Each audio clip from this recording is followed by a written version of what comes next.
Hello CS112. Today I'll be going over a quick solution to Lab 12, which has to do with exception handling. The gist of this assignment is that Snoopy is throwing together a pizza party with cake, and you are to determine how much pizza you need, how much pizza will be left, and how much cake each guest will be receiving.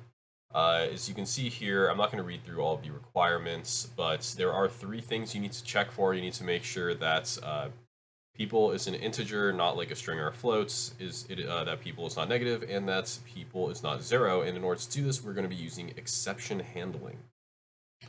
So I'm just going to dive right into it.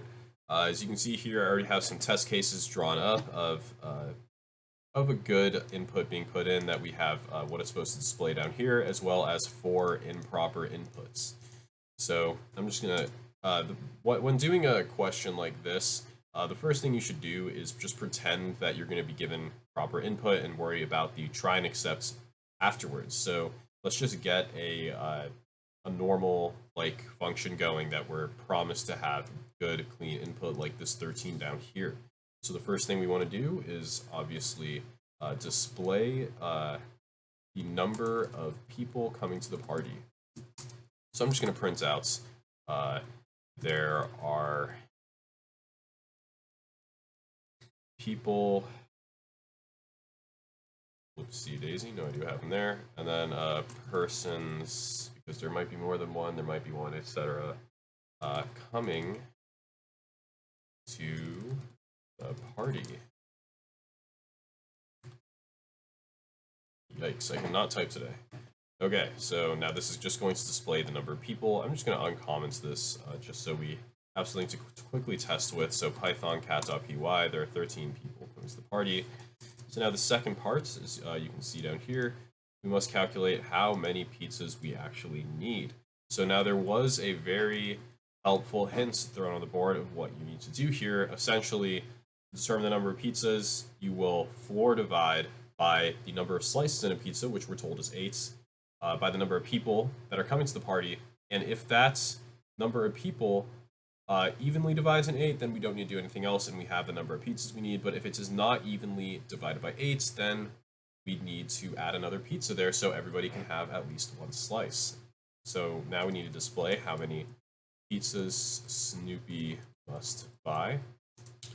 And then we're going to get right into it. We're going to create a new variable called num_pizzas, set that equal to 13, well, not 13, but the number of people floor divided by 8, because we are told there are 8 slices per pizza. Now we do want to check if the people modulus 8 does not equal 0. This means that we need to get another pizza. So I'm just going to say num_pizzas plus equals 1. And we're going to print saying Snoopy must buy at least num pizzas, oopsies, pizza. So now I'm going to run that real quick and just determine that we have the correct output so far. And yeah, it should be matching this output here, by the way, guys. These outputs here. So I'm going to add that fancy little quote S there in case it needs to buy more than one pizza.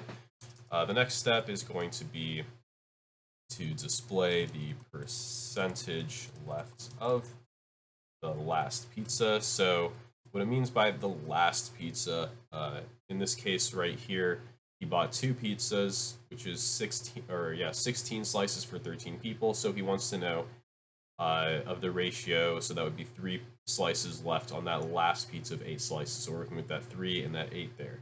So again, I'm not going to be going too much into the math because the GTA did provide, like, he literally kind of gave you guys the answers for the math. So slices left is going to equal the number of pizzas that we have times 8. And I'm going to subtract that by the number of people there are, because there are people slices eaten of the total slices we have. And next, I'm going to want to actually calculate the percentage left. So percentage left is going to equal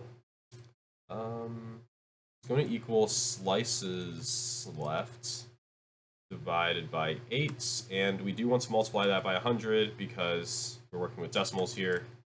So multiply that by 100. So lastly, let's just print out what we got. So I'm going to try to copy what we have here on the right. So by percentage left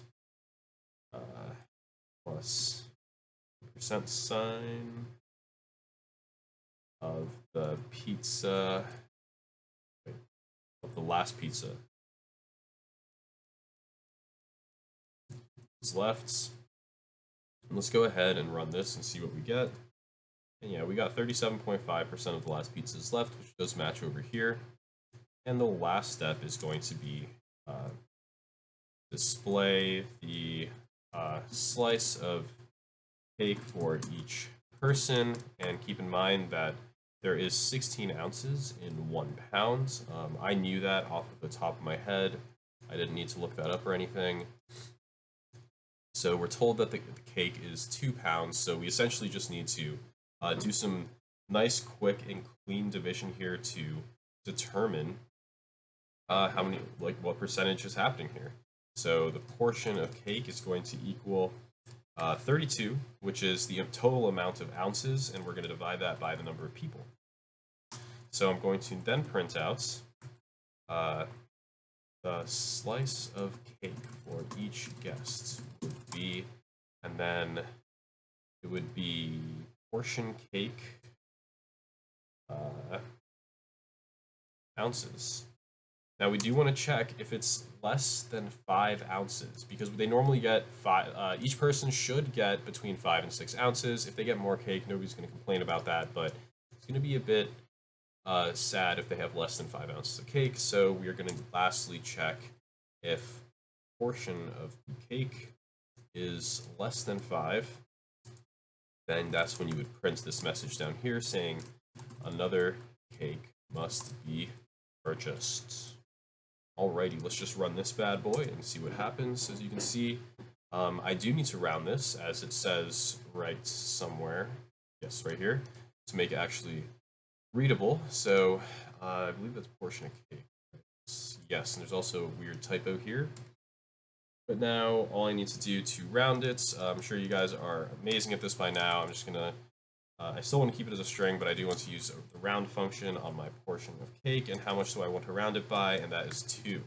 So now when I run this bad boy, we now have that clean 2.46 ounces as we do here. So now it's time to test with the other test cases. So once you have this down and you know it's actually working as it's supposed to, that's when you try to break your code with unwanted test cases. So let's just run our code with 0 first. I'm going to do these one at a time to get the proper outputs we want. So when I run it this time, we're getting a 0 division error. This right here is the name of the error that we need to have in our except blocks down here. So I'm going to slap this entire code into a try block here. So try, and then I'm going to have an except. Except what though? It's going to be except 0 division error. I cannot type. I cannot spell. It's a pretty big mess right now. So except 0 division error, and I'm just going to print I don't know, some fun little message here. You cannot divide by 0. Exiting program. ... So let's see if we run it again with that 0. Rather than having all this nonsensical jargon up here that looks kind of gross, we want to have a nice cleaner thing to be displayed why our program's not working. That's a little more helpful than seeing stuff like this. So now let's continue and try it out with another broken test case, which in this case is a negative number. Now, this is going to be an interesting one because when we run it, we don't get an error. Instead, we just get some funky looking output. How are there -4 people coming to my party? That does not make sense. So this is one of the ones that is not a Python error, but we want to raise it ourselves. So if we want to error check our code for our own personal implementation, we need to do that at the very beginning of our program. So in this case, we want to check for positive amounts of people. So if people is less than 0, what we want to do here is raise a value error. And once we raise this value error, we do need to have a block here to catch that value error. So I'm going to say accept value error, and I'm going to have another super fun little error message down here saying you cannot have negative amounts of people, and again exiting program ... So when I save and I run this again, we now have an error code rather than -4 people coming to my party. So let's keep plugging and chugging here. So now the next two are both fall under the case of it must be an integer, but they're two different types of things that we need to consider. So the first is if we're not even past a number, we're past something like a string. And this will work like with a list, so on and so forth. It will all sort of yield an error when we run our code. So when we run it here, it's going to give us a type error where you can't compare a string and an integer in terms of greater than or equal to. So I'm going to go ahead and have another accept block down here that will catch this for us and give us a cleaner looking thing down here. So I'm going to say accept type error. I'm going to say print error. You must have an integer amounts of people exiting program ... So now when I run this again, we're going to get a nice clean thing saying, hey, you gave me not an integer, make it an integer. And lastly, if we're given something like a float, well, it works perfectly, even though we we are checking to make sure it has an integer. Well, that's because that this is still a number, so all those mathematical operations do work between a float and an integer. So we do need to have another one way up here. Again, checking for valid input, the very first thing. So you want to check for integer amounts of people and say if the type of people